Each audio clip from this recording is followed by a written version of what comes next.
Hello, I'm Sarah, the Windy City Baker, and today's video is the second chapter in this series for pound cake. In our previous video, we went through the history of pound cake, and I've put a link for that video in the description box below so you can check it out if you're interested in learning more about the history. But in today's video, I'm going to make the first published pound cake recipe like they would have done 275 years ago. Join me as we journey down the baking rabbit hole.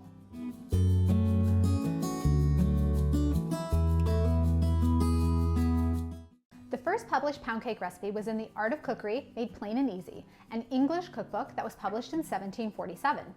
The cookbook was written by a lady who was later identified as Hannah Glasse, and she made a big claim right off the bat. On the title page, she wrote that her book, quote, far exceeds anything of the kind ever yet published. I know I'm really looking forward to seeing if she's right. The recipe starts by saying to take a pound of butter, beat it in an earthen pan with your hand one way till it is like a fine thick cream. Now, I don't have an earthen pan, so a glass bowl is gonna have to do for this, but I actually don't think the type of bowl or pan really matters at this point since we're just softening the butter. She also says to do this step by hand, which I believe she means literally, since later in the recipe she gives an option of by hand or by a great wooden spoon. One thing that I'm going to do at this point, since the butter has softened slightly, is to add some salt. While salted butter today contains roughly 4% sodium, butter in the 1700s had way more salt. Some sources estimated the salt content to be up to 10 times as much as the butter we use now. During that time, refrigeration didn't exist, so salt was used as a preservative. The salt would draw the excess moisture out of the butter to keep it from spoiling.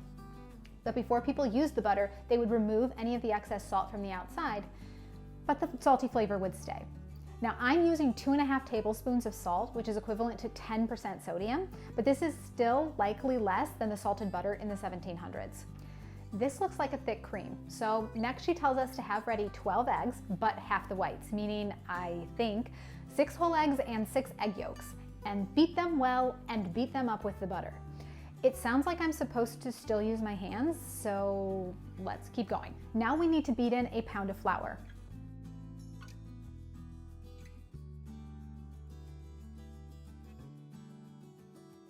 Let's add the pound of sugar. Now the recipe says to add a few caraways as well. Since I really don't like the flavor of caraway seeds, I'm going to wait until after I've beaten the cake to put them in. And at that point, I'm just going to add a few very small pinches. I'm also going to switch over to the great wooden spoon at this point so I can beat it all well together for an hour. An hour sounds like a massive amount of time to work cake batter. We know that working flour for a really long time activates the gluten, which is great in bread because you want it chewy, but cake should have a more delicate texture. Now I'm guessing, this is at least my hypothesis, that the cake is going to be tough and rubbery.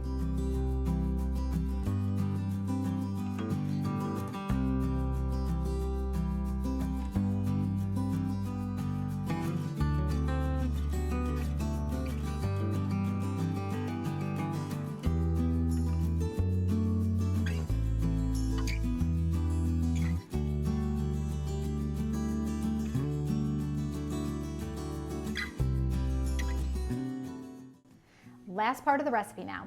We butter the pan and put the batter in and bake it an hour in a quick oven. So first things first, let's talk about the cake pan. So today, or during the 21st century, pound cake is typically baked in a loaf or a bundt pan.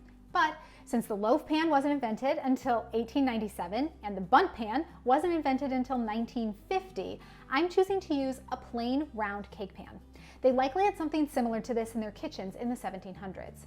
So let's butter the pan. I'm a little nervous to only butter it instead of using butter, flour, and parchment paper, so my cake might actually stick, but we'll see what happens. Let's also talk for a second about what a quick oven means. Most ovens today allow you to specify the exact temperature they should be heating to.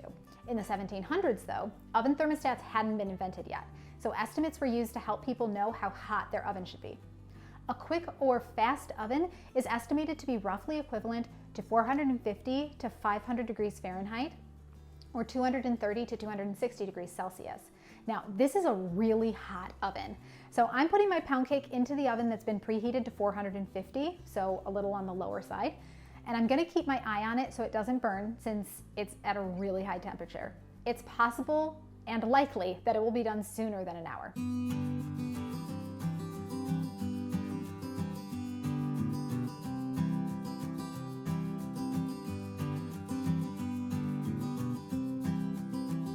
I just took the cake out of the oven and I'm going to let it cool for about 5 minutes before taking it out of the pan. It doesn't say to do that in the recipe, but you almost always want to give cake a little cooling time so it doesn't fall apart when you turn it out. So I'm gonna try to remove the cake from the pan. I'm nervous because it just said to butter the bottom, and there's no flour that's added, so we could have some serious stickage. The cake has pulled away from the pan, but I just wanted to ensure that there wasn't anything sticking. So let's flip this over and see if it comes out. Fingers crossed.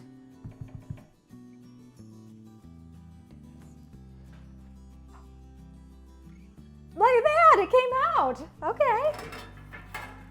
That is burned. I'm gonna flip it back over so that the top is, hopefully the top doesn't get too squished.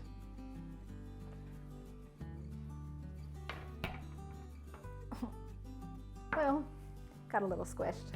We'll keep that here as the top, and we're gonna let this cool completely before we cut into it and taste it and see what the texture is like on the inside.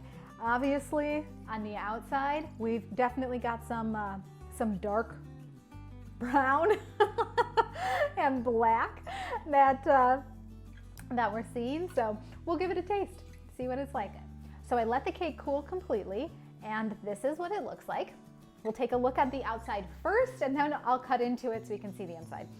So looking at the cake, it is pretty clear that it's burned, okay? The recipe stated that it should go into a quick oven, which is about 450 degrees Fahrenheit.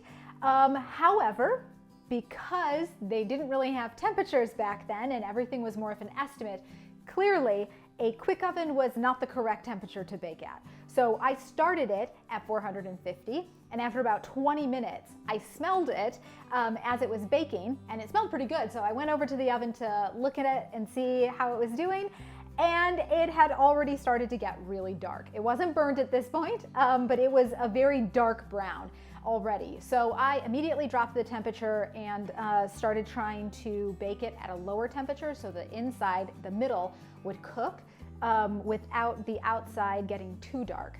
At one point I did add an aluminum foil ring around the outside to kind of protect the edges to keep them from completely burning. Obviously that didn't exactly happen, but I do think that it helped. So by dropping that oven temperature, we were able to cook the inside without turning this into a cake-sized charcoal brick. Okay, but what remains to be seen is how it tastes.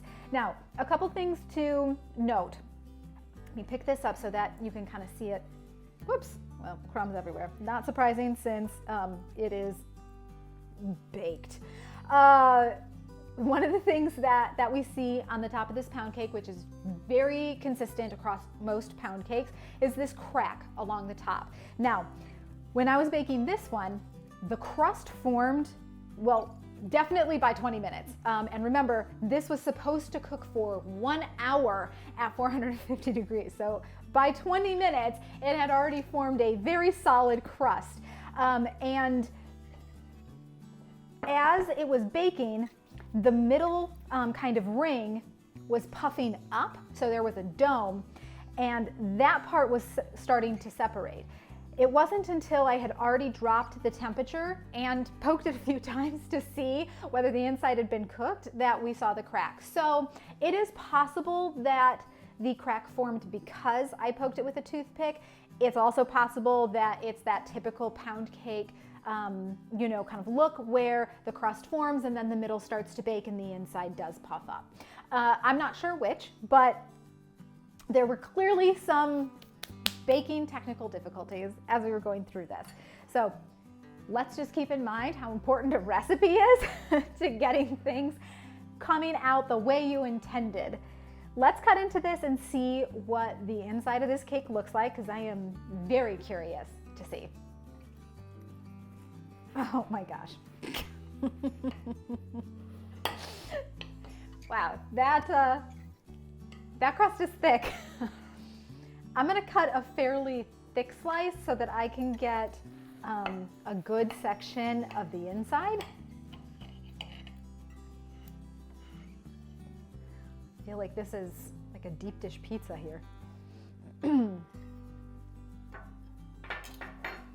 Okay, well, you can see here that the majority of it is cooked, and there seems to be a section at the top where it's a little bit darker in color. This 100% is baked, but I think what ended up happening is when I flipped the cake out of the cake tin, I had a, what's it called? A wire rack that was on top of it, and when I flipped it, the dome, which was still hot because we were taking the cake out of the pan when it was warm, started to compress a little bit because it had risen above the edge of the side of the cake. So I think what you're seeing here in this dark spot is actually just compressed cake, which can happen pretty frequently with any cake if you put any amount of weight on it when it's still warm. So just a word to the wise. So in terms of the actual texture of the cake, the inside texture looks pretty good. You know, again, when we're thinking about pound cakes, we want that dense texture with small air bubbles. There are not many air bubbles, probably because I beat the crap out of it with my hands, and there really wasn't much air that I could incorporate into it. So it doesn't surprise me that we don't see a lot of air bubbles in the cake. The crust itself is actually not very thick, so I have kind of high hopes that maybe the inside is not going to taste burned. That being said, when you burn cake, usually the stuff on the inside tastes like the burn on the outside, so we'll see.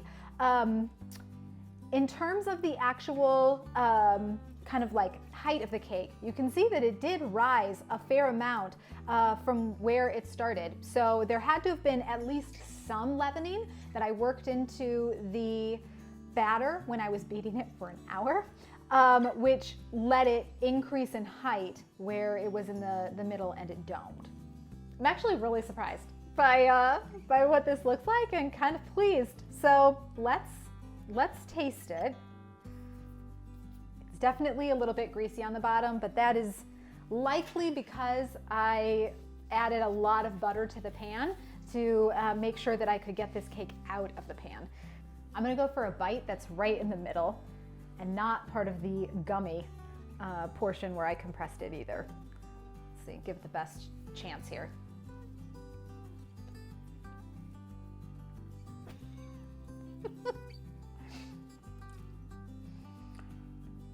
Wow, that is salty.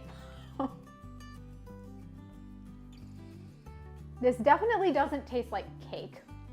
I added a few caraway seeds, which she had called for, and I don't taste any caraway. Granted, I didn't grind up the caraway seeds, so it was just that you were gonna taste them if they were whole and it happened to be in your bite. I personally hate caraway. I added it because the recipe said to, and I'm kind of glad that the whole cake doesn't taste like caraway.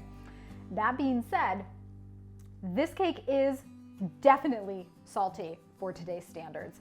It almost tastes more like cornbread than it tastes like cake. And we didn't add any corn in here at all, but because of the savoriness that comes from the salt, I don't actually know that the flavor is unpleasant. It's just not what I expect when I go to eat a cake. It's definitely more on the savory side than it is on the dessert side. I would not consider that a dessert. And considering that we used less salt than what it seemed like would have been in a cake, based on my research, we used less by a lot, I believe 6 times less. I can't even imagine how salty this cake must have actually tasted in 1747. Like only salt. I don't think you would have tasted anything else. There is a little bit of sweetness that comes from it as well. So you get a little sweet and salty. So if you like that combination, maybe this is for you. This is not for me. I do not eat this much salt in my food at all. The inside didn't actually taste burned, and the texture's kind of lovely. It's what a typical pound cake texture would be. It's fairly tender, considering how many temperature changes I had to go through to get it to where it is. I'm actually really surprised by how well it turned out. If you'd like to make this recipe yourself, or if you'd like to make the first American pound cake recipe instead, I'll leave links in the description box below. Also, if you enjoyed this video, make sure that you hit the like button and subscribe so you don't miss the next video in this series where we compare different store-bought pound cakes to find out which one is the best. Thanks so much for watching, and I'll see you the next time we journey down the baking rabbit hole.